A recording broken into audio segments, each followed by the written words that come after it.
se retrouve aujourd'hui pour une vidéo un peu plus posée que les précédentes.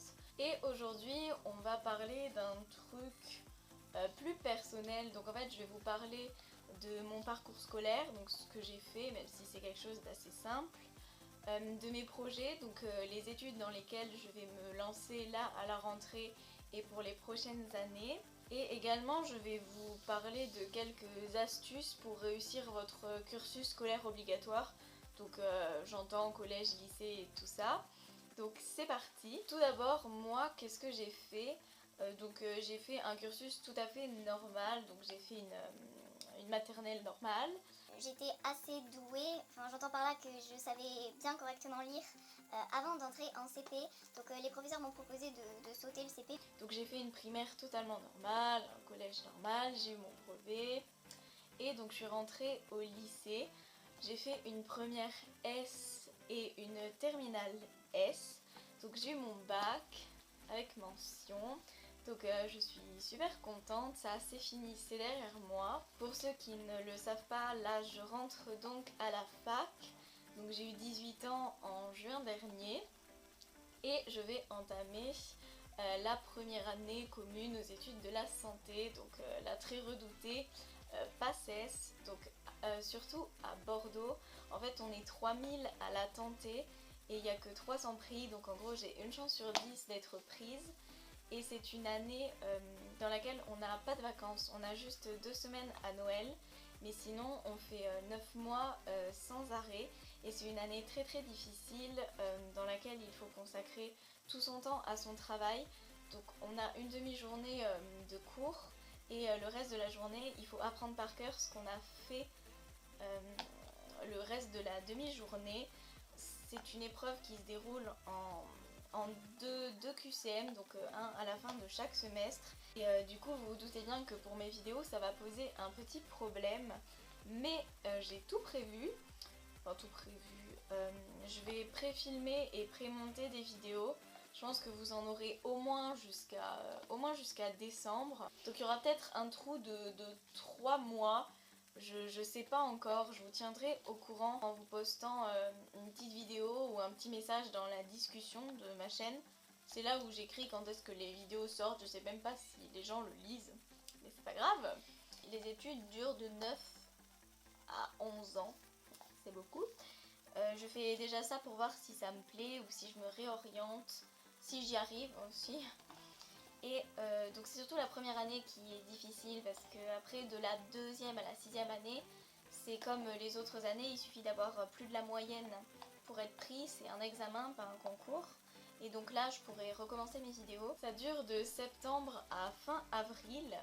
Et en mai, je vais bouger, donc je vais, si je suis encore avec mon copain, parce que c'est vrai qu'on va être séparés pendant ces 9 mois, mais si je suis encore avec lui, je vais déménager pendant un mois à Pau. Et en attendant, il y a 9 mois plutôt difficiles qui vont arriver, donc ma pré-rentrée c'est le 25, donc le 25 août. Sûrement qu'au moment où je posterai cette vidéo, je serai déjà pré-rentrée. Ne vous étonnez pas si vous avez des vidéos pré-filmées, si je vous poste des vidéos qui datent d'il y a 2 mois ou des choses comme ça. Je peux pas faire autrement, mais j'ai vraiment envie de continuer à vous en faire.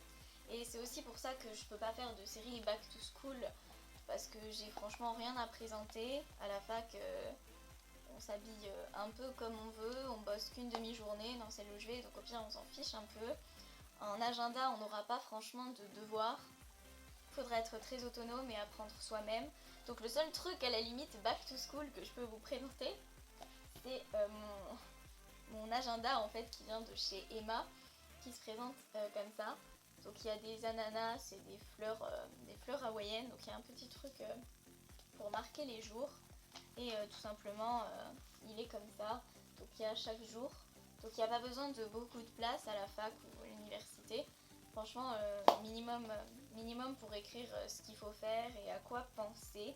Et donc on va passer à la dernière partie de cette vidéo qui va être des astuces pour bien réussir votre cursus collège-lycée. Donc tout d'abord pour le collège, qu'est-ce que je peux dire? Le collège c'est assez cadré, donc il faut juste apprendre régulièrement. c'est vraiment à partir de la 4e que ça se corse vraiment. Je sais pas du tout quel âge ont mes abonnés. Après, le brevet, je pense qu'ils projettent de l'enlever en plus, le brevet. Donc si vous regardez cette vidéo et que vous êtes genre en 4e ou en 3e, le brevet va peut-être être enlevé d'ici 1 ou 2 ans. Je sais plus, il y avait une histoire comme ça. Mais en fait, c'est vrai que qu'on l'ait ou qu'on l'ait pas, on passe au lycée. Et en plus, le contrôle continu, ça apporte vraiment un truc essentiel à la note. Il suffit d'avoir eu des bonnes moyennes en 4e et en 3e pour limite avoir le brevet sans le passer. C'est ce qui s'est passé pour moi. J'ai eu le brevet mention très bien et je l'avais avant même de le passer. Je pouvais écrire 3 lignes à chaque épreuve, je l'avais quand même. Donc je vais pas dire que c'est facile de l'avoir, parce que c'est le premier examen, c'est toujours stressant, mais en général il y a peu de monde qui ne l'ont pas quand même. En ce qui concerne les méthodes de travail, je vais rien vous apprendre. Il existe plusieurs types de personnes. Il y a des gens qui ont une mémoire visuelle, d'autres une mémoire auditive, et on se rend compte assez vite de quel type de mémoire on a. Donc si vous avez une mémoire auditive, c'est-à-dire que vous retenez les choses quand on vous les dit ou quand vous les répétez à vous-même, dans ce cas-là, la chose très importante, c'est de bien écouter le professeur en cours. Et ce que vous pouvez faire, c'est vous enregistrer les cours sur votre MP3 ou votre iPhone ou je sais pas quoi, et vous le réécoutez le soir avant de dormir. Donc après, il y a les gens comme moi qui ont une mémoire visuelle, c'est-à-dire qu'il faut qu'ils voient les choses écrites. Donc moi j'ai une mémoire visuelle surtout sur les feuilles papier. Donc ça va un peu me poser problème à la fac, je pense, parce que j'avais prévu de prendre les cours à l'ordi, puisque là où je vais, ce sont des amphis avec un prof qui parle à débit normal, qui s'arrête pas pour nous donner des cours, donc il va falloir prendre les cours assez vite. Et moi je comptais les taper, c'est pour ça que j'ai eu un ordinateur dans mon hall d'anniversaire. Mais je m'étale. Non, je m'égare, on dit pas je m'étale. Bref. Et donc moi j'ai une mémoire visuelle, c'est-à-dire qu'il faut vraiment que je lise les cours, que je les regarde, et ça s'imprime dans ma tête. Donc là, si vous avez une mémoire visuelle, privilégiez les couleurs, les stabilos, les stylos à couleurs, pour que dans votre tête, chaque partie corresponde à une couleur et que vous puissiez vous la remémorer. Également, n'apprenez pas par cœur, ça sert à rien. Comprenez que la seconde, c'est la dernière année sans examen, donc profitez-en. Ensuite, la première, il y a le bac de français et les TPE. Les TPE, il faut choisir un bon groupe, parce que bon, le travail de groupe, il faut que chacun mette la main à la pâte. Si vous êtes le seul à travailler, ça passera pas. Vous aurez peut-être une meilleure note que les autres à l'oral, mais votre dossier, je pense pas que vous puissiez y arriver tout seul, honnêtement. Après, les TPE, faut pas se laisser déconcentrer à l'oral par les questions qu'ils posent. Si vous avez l'impression que ce que vous avez fait c'est nul par rapport à ce qu'ils vous disent, c'est un peu ce qui s'est passé pour moi. Vraiment, à l'oral, ils nous ont cassé, on peut pas dire autrement. Ils nous ont vraiment cassé. On s'attendait à avoir une note du genre 12-13. Pour des TPE, c'est pas terrible. Et au final, on s'est retrouvé avec une super note. Donc il faut pas avoir peur Ils sont là pour vous stresser, pour vous pousser dans vos retranchements. Après, le bac de français, donc il y a l'oral et l'écrit. Pour l'oral, il faut simplement apprendre les trucs, j'ai envie de vous dire, par cœur.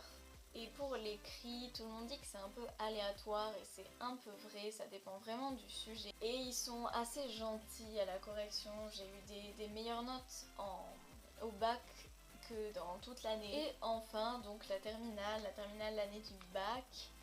C'est une année éprouvante, surtout à partir de janvier-février, là où on va avoir le bac blanc, puis le bac. Avant, franchement, le début d'année, on n'a pas tant de pression que ça reste une année normale, mais c'est vraiment quand on commence à avoir les bacs blancs et le bac qu'on se rend compte qu'il va vraiment falloir se bouger. Donc là aussi, il faut travailler régulièrement, il n'y a pas de secret. Comme je vous dis, jouez sur vos qualités, donc mémoire visuelle, mémoire auditive. Après, je sais pas s'il existe des mémoires genre avec les saveurs et les odeurs. Si vous avez une mémoire comme ça, vous êtes un petit peu dans la merde. Avant le bac, nous on n'a eu qu'une semaine et demie, donc il faut profiter des vacances avant les jours qu'on vous laisse pour le bac. Assurez-vous de gérer ce dans quoi vous gérez, parce que moi j'ai eu des notes, j'étais en bac S et j'ai eu des notes moyennes en physique et en maths, Mais je m'étais vraiment concentrée sur l'SVT, c'était ma matière principale, j'étais en SP SVT, d'ailleurs prenez SP SVT. Et j'ai eu une super note en SVT, ce qui a fait que ma mention très bien a pu m'arriver. Ne négligez pas vos matières secondaires non plus.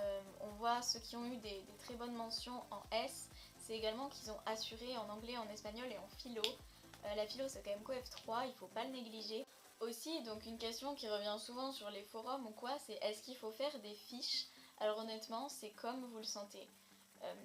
Mes deux meilleures amies faisaient des fiches sur tout. Elles ont très bien réussi, mais moi j'ai fait des fiches sur rien, à part sur 2 cours de philo, et j'ai également très bien réussi. Donc c'est vraiment comme vous l'entendez. Franchement, boostez-vous, dites-vous que si tout le monde, ou presque, l'a du premier coup, c'est que vous aussi vous pouvez le faire, il ne faut pas avoir peur de ce bac.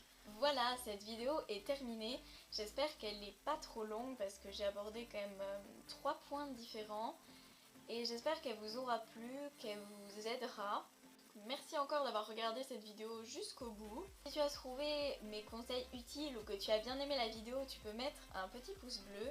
Tu peux aussi t'abonner pour poursuivre notre aventure. Et voilà, je vous dis à très bientôt pour une prochaine vidéo. Et si tu es dans l'année du bac ou en première, surtout booste-toi, ne désespère pas, tu vas y arriver. Et on se retrouve très bientôt. Je vous souhaite une très bonne rentrée et bye.